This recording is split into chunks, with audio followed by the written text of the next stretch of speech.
Paper advertisement ಕೊಟ್ಟಿದ್ದೀನಿ, ಎಲ್ಲಾ paper ಅಲ್ಲೂ ಬಂದಿರಬೇಕು. ನಾವ್ಯಾರು ಧೋಖಾ ಮಾಡೋರಲ್ಲ ನೀವೇನೆ. ನಿಮ್ಗೆ ಬಂದು ನಾನು ಕರಿತಾ ಇದ್ದೀನಿ, ನೀವು ಬಂದು ಓಪನ್ ಆಗಿ ಬಂದು ನಿಮ್ಗೆ ಇನ್ವಿಟೇಷನ್ ಕೊಡ್ತಾ ಇದ್ದೀನಿ. ಫ್ಲೈಟ್ ಮಾಡ್ಕೊಡ್ತೀನಿ, ಬಸ್ ಮಾಡ್ಕೊಡ್ತೀನಿ, ಟ್ರೈನ್ ಮಾಡ್ಕೊಡ್ತೀನಿ. ಬನ್ನಿ, ನಮ್ಮ ಜನರ ಹತ್ರ ನೋಡಿ ಏನ್ ಮಾತು ಕೊಟ್ಟಿದ್ದೇವೆ, ಈ 5 ಗ್ಯಾರಂಟಿಗಳನ್ನ ನಾವು ಕಾರ್ಯರೂಪಕ್ಕೆ ತಂದಿದ್ದೇವೆ ಅಂತ ಹೇಳಿ ಅವ್ರಿಗೆಲ್ಲ ನಾನು ಆಹ್ವಾನ ಮಾಡಿದೆ. ನೀವು ಪಕ್ಕದ ಕ್ಷೇತ್ರದವರು, ಕರ್ನಾಟಕ ರಾಜ್ಯದ ಕ್ಷೇತ್ರದವರು, ನಿಮ್ಗೆ ನಂಟಿಸ್ತನ ಇದೆ, ಸಂಬಂಧ ಇದೆ, ಸ್ನೇಹಿತರಿದ್ದಾರೆ, ಬಂಧುಗಳಿದ್ದಾರೆ. ಬೇರೆ ಪಾರ್ಟಿಯವ್ರಿಗೂ ನಾನು ಹೇಳ್ತಾ ಇದ್ದೀನಿ, ಬಿಜೆಪಿಯವ್ರಿಗೂ ಹೇಳ್ತಾ ಇದ್ದೀನಿ, ನೀವೆಲ್ಲ ಫೋನ್ ಮಾಡ್ಕೊಳ್ಳಿ. ನಾವೇನ್ ಮಾತು ಕೊಟ್ಟಿದ್ದೇವೆ ಹೆಣ್ಣು ಮಕ್ಕಳಿಗೆ, ನನ್ನ ತಾಯಂದಿರಿಗೆ ಗೃಹಲಕ್ಷ್ಮಿ ಯೋಜನೆ ಅಂತ ಹೇಳಿ 2,000 ರೂಪಾಯಿ ಕೊಡ್ತೀವಿ ಅಂತ ತೀರ್ಮಾನ ಮಾಡಿದ್ದು. 2,000 ರೂಪಾಯಿ ನಾವು ಕೊಡ್ತಾ ಇದೀವ ಇಲ್ವಾ? ನಿಮ್ಮ ಸ್ನೇಹಿತರೆಲ್ಲ ಇದ್ದಾರೆ ತಾನೆ? ಎಲ್ಲರೂ ಕೂಡ ಉಚಿತವಾಗಿ ವಿದ್ಯುತ್ ಶಕ್ತಿ ಕೊಡ್ತಾ ಇದೀವ ಇಲ್ಲ? 200 ಯೂನಿಟ್ ವರೆಗೂ ಎಲ್ಲ ಹೆಣ್ಮಕ್ಳಿಗೂ ಕೂಡ ಉಚಿತವಾಗಿ ಬಸ್ ಅಲ್ಲಿ ಪ್ರಯಾಣ ಮಾಡುವಂತ ಅವಕಾಶ ಮಾಡಿಕೊಟ್ಟಿದೀವ ಇಲ್ಲ? ಹಂಗೆ ನಾವು ಕೂಡ ಎಲ್ಲರೂ ಕೂಡ ಯುವಕರಿಗೆ 3,000 ರೂಪಾಯಿ ದುಡ್ಡು ಕೊಡ್ತಾ ಇದ್ದೇವೆ. 10 ಕೆಜಿ ಅಕ್ಕಿ ಕೊಡ್ತಾ ಇದ್ದೇವೆ.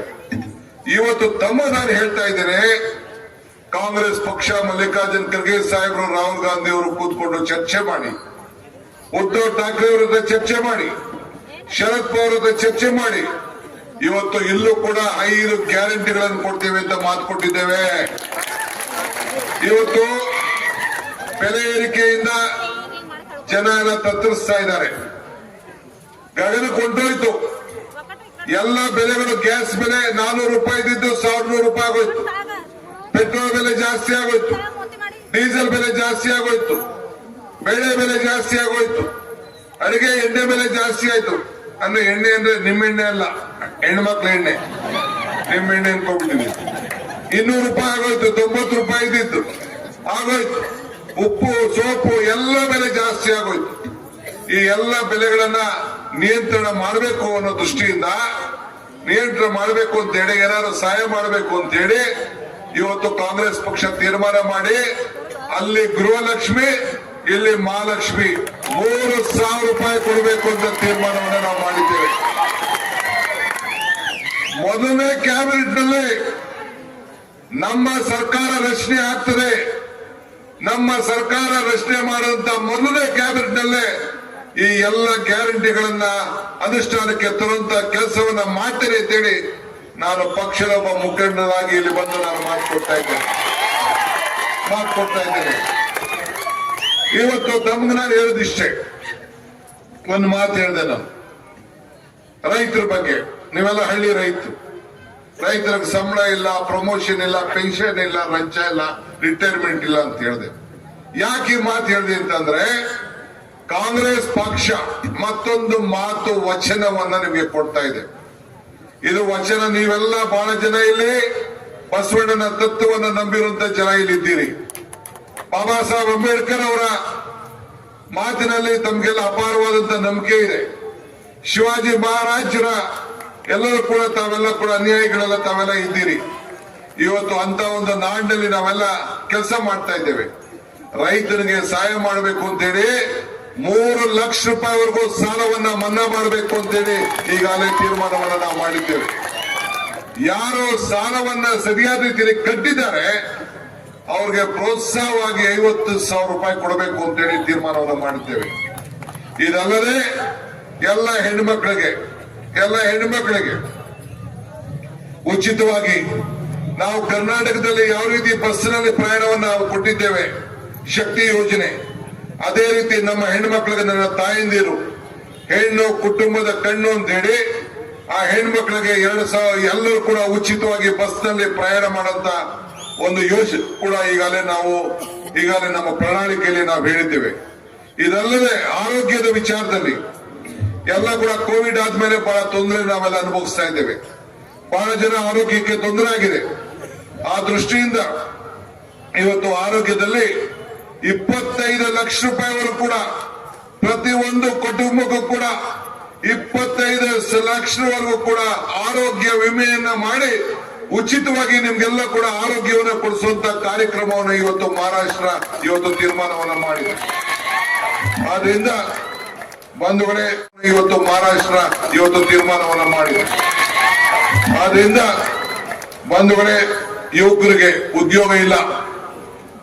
ಯಾರ್ಯಾರು ಉದ್ಯೋಗ ಇಲ್ಲ, ಯಾರ್ಯಾರು ಉದ್ಯೋಗ ಇಲ್ಲದೆ ಮನೇಲಿದ್ದಾರೆ, ಯುವಕರು ಓದಿದ್ದಾರೆ, ವಿದ್ಯಾವಂತರಾಗಿದ್ದಾರೆ, ಬುದ್ಧಿವಂತರಾಗಿದ್ದಾರೆ, ಅವ್ರಿಗೆಲ್ಲರೂ ಕೂಡ 4,000 ರೂಪಾಯಿ ತಿಂಗಳಿಗೆ ಕೊಡಬೇಕು ಅಂತೇಳಿ ತೀರ್ಮಾನವನ್ನ ಈ ಸಂದರ್ಭದಲ್ಲಿ ನಾವು ಮಾಡಿದ್ದೇವೆ.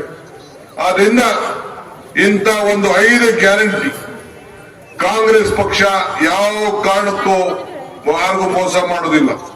ಎಲ್ಲ ರಾಜ್ಯದಲ್ಲಿ, ತೆಲಂಗಾಣದಲ್ಲಿ ಮಾತು ಕೊಟ್ಟಿದ್ದೇವೆ. ರೇವಂತ್ ರೆಡ್ಡಿ ಅವರು ಈಗಾಗಲೇ ಕಾರ್ಯರೂಪಕ್ಕೆ ತಂದಿದ್ದಾರೆ. ಅಲ್ಲಿ ಹಿಮಾಚಲ ಪ್ರದೇಶದಲ್ಲಿ ಏನ್ ನಾವು ಮಾತು ಕೊಟ್ಟಿದ್ದೋ ಅಲ್ಲೂ ಕೂಡ ನಾವು ಕಾರ್ಯರೂಪಕ್ಕೆ ನಾವು ತಂದಿದ್ದೇವೆ. ಕರ್ನಾಟಕದ ತಂದಿದ್ದೇವೆ. ನನಗೆ ವಿಶ್ವಾಸ ಇದೆ. ನಾನು ಮುಂಬೈಗೆ ಹೋಗಿದ್ದೆ, ಇವತ್ತು ಕೂಡ ಅನೇಕ ಕಡೆ ಪ್ರಚಾರ ಮಾಡ್ಕೊಂಡು ಬಂದಿದ್ದೇನೆ. 175ಕ್ಕೂ ಮೇಲೆ ಸೀಟ್ಗಳು ಕಾಂಗ್ರೆಸ್ ಸರ್ಕಾರ ಬರ್ತದೆ. ಕಾಂಗ್ರೆಸ್ ರಚನೆ ಮಾಡ್ತೀವಿ. ಈ ಎಲ್ಲ ಗ್ಯಾರಂಟಿಗಳನ್ನ ಅನುಷ್ಠಾನಕ್ಕೆ ನಮ್ಮ ಸರ್ಕಾರ ತರ್ತದೆ ಅನ್ನೋ ಆತ್ಮವಿಶ್ವಾಸ ಇದೆ. ಅದನ್ನ ಹೇಳಲಿಕ್ಕೆ ನಾನು ಇಲ್ಲಿಗೆ ಬಂದಿದ್ದೇನೆ. ಬಂಧುಗಳೇ, ತಾವೆಲ್ಲ ಇಲ್ಲಿ ಇಷ್ಟು ದೊಡ್ಡ ಸಂಖ್ಯೆಯಲ್ಲಿ ಸೇರಿದ್ದೀರಿ. ಇವತ್ತು ಈ ದೇಶಕ್ಕೆ ಬಹಳ ದೊಡ್ಡ ಗಂಡಾಂತರ. ನಿಮ್ಮನ್ನೆಲ್ಲ ಜಾತಿ ಬಗ್ಗೆ ವಿಭಜನೆ ಮಾಡಲಿಕ್ಕೆ ಹೊರಟಿದ್ದಾರೆ.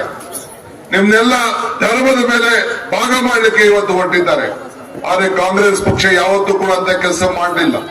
ಬಸವಣ್ಣನ ಸಿದ್ಧಾಂತ ಏನಿದೆ, ಬಾಬಾ ಸಾಹೇಬ್ ಅಂಬೇಡ್ಕರ್ ಅವರು ಏನು ಚಿಂತನೆಯನ್ನ ಮಾಡಿದ್ರು, ಶಿವಾಜಿ ಮಹಾರಾಜರ ಯಾವ ಒಂದು ಸಮಾನತೆಯಲ್ಲಿ ಹೋರಾಟವನ್ನು ಮಾಡಿದ್ರು, ಅನೇಕ ಹಿರಿಯರು ಇಲ್ಲಿ ಸಾಧು ಸಂತರೆಲ್ಲ ಕೂಡ ಈ ರಾಜ್ಯದಲ್ಲಿ ಸರ್ವರಿಗೂ ಸಮಪಾಡು ಅಂತ ಏನು ಮಾಡಿದ್ರು, ಹಂಗೆ ಇವತ್ತು ನಾವೆಲ್ಲ ಕಾರ್ಯಕ್ರಮವನ್ನ ಕಾಂಗ್ರೆಸ್ ಪಕ್ಷ ಇವತ್ತು ಮಾಡ್ಕೊಂಡು ಬಂದಿದೆ. ನಿಮ್ಮ ನಾಯಕರು ಏನು ಕಾಂಗ್ರೆಸ್ ಪಕ್ಷ ಹಸ್ತದ ಅಭ್ಯರ್ಥಿಯನ್ನ ಕೊಟ್ಟಿದೆ, ಇದನ್ನ ತಾವು ಗಮನದಲ್ಲಿ ಇಟ್ಕೊಂಡಿರ್ಬೇಕು. ನಾನು ಹಿಂದೆ ನಮ್ಮ ಚುನಾವಣೆಯಲ್ಲಿ ಒಂದು ಮಾತು ಹೇಳ್ತಾ ಇದ್ದೆ, ಈ ಕಮಲ ಇದೆಯಲ್ಲ, ಇಲ್ಲಿ ಬಿಜೆಪಿ ಕ್ಯಾಂಡಿಡೇಟ್ ಅಲ್ಲ, ಇಲ್ಲಿ ಬಿಜೆಪಿ, ನಾನು ಹೇಳ್ತಾ ಇದ್ದೆ, ಕಮಲ ಕೆರೆಯಲ್ಲಿದ್ದರೆ ಚಂದ,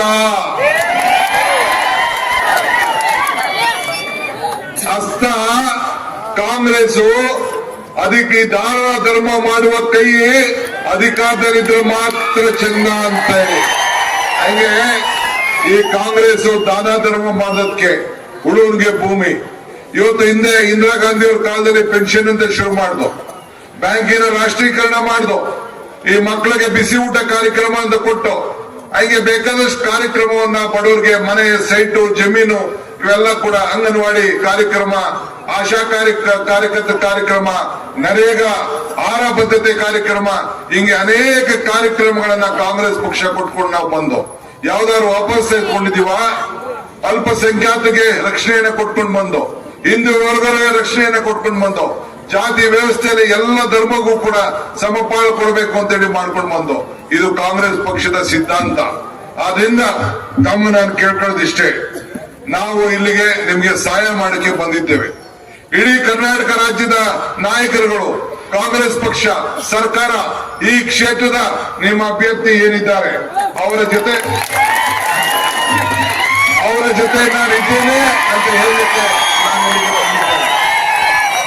ಸಂಪೂರ್ಣವಾಗಿ ಸಹಕಾರ ಕೊಡ್ಲಿಕ್ಕೆ ಬದ್ಧರಾಗಿದ್ದೇವೆ. ಒಂದು ಗಮನ ಇಟ್ಕೊಳ್ಳಿ, ದೇವರು ವರನೂ ಕೊಡುದಿಲ್ಲ, ಶಾಪನೂ ಕೊಡುದಿಲ್ಲ. ಆದ್ರೆ ಅವಕಾಶ ಮಾತ್ರ ಕೊಡ್ತಾನೆ. ನಿಮ್ಮ ಅಭ್ಯರ್ಥಿ ಹಳ್ಳಿ ಮಟ್ಟದಿಂದ ಬೆಳೆದಂತ ಒಬ್ಬ ಅಭ್ಯರ್ಥಿ, 4 ಬಾರಿ ವಿಧಾನಸಭೆಗೆ ಆಯ್ಕೆ ಮಾಡಿ ಕಳಿಸಿದಿರಿ, 2 ಬಾರಿ ಸೋಲಿಸಿದಿರಿ. ಬೇಕಾದಷ್ಟು ತೊಂದರೆ ಮಾಡಿ ಕೇಸ್ ಹಾಕಿ ಬಿಜೆಪಿಯವರು ನನಗೆ ಯಾವ ರೀತಿ ತೊಂದರೆ ಕೊಟ್ಟರು ಅವ್ರಿಗೂ ಬೇಕಾದಷ್ಟು ತೊಂದರೆ ಮಾಡಿ ಕೇಸ್ ಹಾಕಿ ಬಿಜೆಪಿಯವರು ನನಗೆ ಯಾವ ರೀತಿ ತೊಂದರೆ ಕೊಟ್ಟರು ಅವ್ರಿಗೂ ಬೇಕಾದಷ್ಟು ತೊಂದರೆಯನ್ನ ಕೊಟ್ಟಿದ್ದಾರೆ. ಆದ್ರೆ ಯಾರು ಕೂಡ ಎದುರಂತ ಅವಶ್ಯಕತೆ ಇಲ್ಲ, ಯಾರು ಅವಶ್ಯಕತೆ ಇಲ್ಲ. ಸಿದ್ದರಾಮ ಮೆತ್ರಿ ಅವರೇ,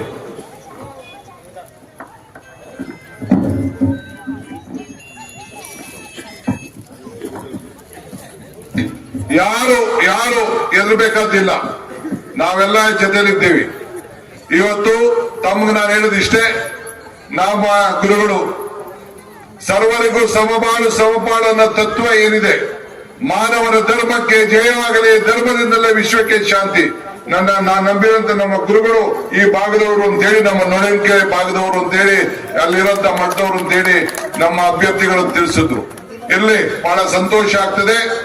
ಇವತ್ತು ನಾನು ಇನ್ನೊಂದು ಸಭೆಗೆ ನಮ್ಮ MP ಅವರು ವೇಟ್ ಮಾಡ್ತಾ ಇದ್ದಾರೆ. ಇಷ್ಟೊತ್ತು ಕಾಯ್ಕೊಂಡಿದ್ದೀರಿ.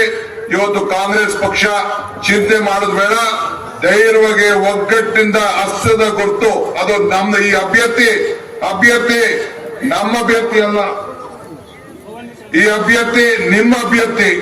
ನೀವು ಆಯ್ಕೆ ಮಾಡಬೇಕು, ನಿಮ್ಮ ಹಸ್ತಕ್ಕೆ ನೀವು ಓಟ್ ಕೊಡಬೇಕು, ನಿಮ್ಮ ಹಸ್ತನ ನೀವು ಕಾಪಾಡಬೇಕು. ನೀವೇ ಅಭ್ಯರ್ಥಿ ಅಂತ ಹೇಳಿ ನಿಮ್ಮ ಬಂಧುಗಳು, ಸ್ನೇಹಿತರು ಎಲ್ಲರೂ ಕೂಡ ಪಕ್ಕದ ಮನೆಯವರುಗಳ ತಿಳಿಸಿ. ಪಕ್ಕದ ರಾಜ್ಯದ ಕಾಂಗ್ರೆಸ್ ಸರ್ಕಾರ ಯಾವ ರೀತಿ ಪ್ರತಿಯೊಂದು ಕುಟುಂಬಕ್ಕೂ ಸಹಾಯ ಮಾಡ್ತಾ ಇದೆ, ಹಂಗೆ ನಿಮ್ಗೆಲ್ಲ ಪ್ರತಿಯೊಬ್ಬ ಕುಟುಂಬಕ್ಕೆ 7 ರಿಂದ 8 ಸಾವಿರ ರೂಪಾಯಿ ನೇರವಾಗಿ ಪ್ರತಿ ತಿಂಗಳು ಕೂಡ ಸಹಾಯ ಮಾಡುವಂತ ಅವಕಾಶ ಇವತ್ತು ಕಾಂಗ್ರೆಸ್ ಪಕ್ಷ ಮಾಡಿದೆ. ಬಿಜೆಪಿಯವರ ಬೆಲೆ ಏರಿಕೆಯಿಂದ ನಮ್ಮ ಮೇಲೆ ಅವ್ರು ಹೇಳ್ತಿದ್ರಲ್ಲ, ಯಾಕೆ ಇವತ್ತು 1500 ರೂಪಾಯಿ ಕೊಡಕ್ಕೆ ಹೆಣ್ಮಕ್ಳಿಗೆ ಸೋತ ಮೇಲೆ ಶೋ ಮಾಡಿದ್ರು. ಬಿಜೆಪಿ ಸೋತ ಮೇಲೆ ಪಾರ್ಲಿಮೆಂಟ್ ಅಲ್ಲಿ ಇಲ್ಲೆಲ್ಲ ಕಡಿಮೆ ಸೀಟ್ ಆದ್ಮೇಲೆ 1500 ರೂಪಾಯಿ ಕೊಡಕ್ ಶುರು ಮಾಡಿದ್ರು. ಮತ್ತೆ ನಾವು ಗೆದ್ದ ಮೇಲೆ 2100 ರೂಪಾಯಿ ಕೊಡ್ತೀವಿ ಅಂತ ಹೇಳ್ತಾರೆ. ನಮ್ದು ಹಂಗಿಲ್ಲ, ನಮ್ ಸರ್ಕಾರ ಬರ್ತದೆ 3000 ರೂಪಾಯಿ ನಿಮ್ಮ ಅಕೌಂಟ್ಗೆ ನೇರವಾಗಿ ಹಾಕುವಂತ ಕೆಲಸವನ್ನ ನಾವು ಮಾಡ್ತೇವೆ. ಎಲ್ಲನೂ ತಾಯಿದ್ರು ತಿಳಿಸ್ಬೇಕು. ಉಚಿತವಾಗಿ ಬಸ್ಸಲ್ಲಿ ಓಡಾಡ್ತಾ ಇದ್ದೀರಿ. ಹಂಗೆ ಇವತ್ತು ಕಾಂಗ್ರೆಸ್ ಪಕ್ಷ ನಮ್ಮ ಅಭ್ಯರ್ಥಿ ಏನಿದ್ದಾರೆ ಅವ್ರಿಗೆ ಅವರ ಹಸ್ತದ ಗುರುತಿಗೆ ತಾವೆಲ್ಲ ಆಶೀರ್ವಾದ ಮಾಡಬೇಕು. ನೀವೇ ಅಭ್ಯರ್ಥಿ ಅಂತ ನಾನು ಮನವಿ ಮಾಡಿದ್ದೇನೆ. ಮಲ್ಲಿಕಾರ್ಜುನ್ ಖರ್ಗೆ ಅವ್ರನ್ನ, ರಾಹುಲ್ ಗಾಂಧಿ ಅವ್ರನ್ನ ಕೈಯನ್ನ ಬಲಪಡಿಸಬೇಕು ಅಂತ ಹೇಳಿ ನನ್ನ ಸ್ನೇಹಿತರಿಗೆ ತಾವು ಆಶೀರ್ವಾದ ಮಾಡಿ ವಿಧಾನಸೌಧಕ್ಕೆ ಕಳಿಸಬೇಕು ಅಂತ ಹೇಳಿ ಪ್ರಾರ್ಥಿಸಿ ನನ್ನ ಮಾತನ್ನು ಮುಗಿಸ್ತೇನೆ. ಜೈ ಹಿಂದ್, ಜೈ ಕಾಂಗ್ರೆಸ್, ಜೈ ಮಹಾವಿಕಾಸ್ ಅಘಾಡಿ. ಧನ್ಯವಾದ ಸರ್. ವೀಕ್ಷಕರೇ, ಈ ವಿಡಿಯೋ ನಿಮಗೆ ಇಷ್ಟ ಆಗಿದ್ರೆ ಈ ಕೂಡಲೇ ಸಬ್ಸ್ಕ್ರೈಬ್, ಕಮೆಂಟ್, ಲೈಕ್ ಮಾಡಿ ಹೊಸ ವಿಡಿಯೋಗಳನ್ನು ಮಾಡಲು ಬೆಂಬಲವನ್ನು ನೀಡಿ.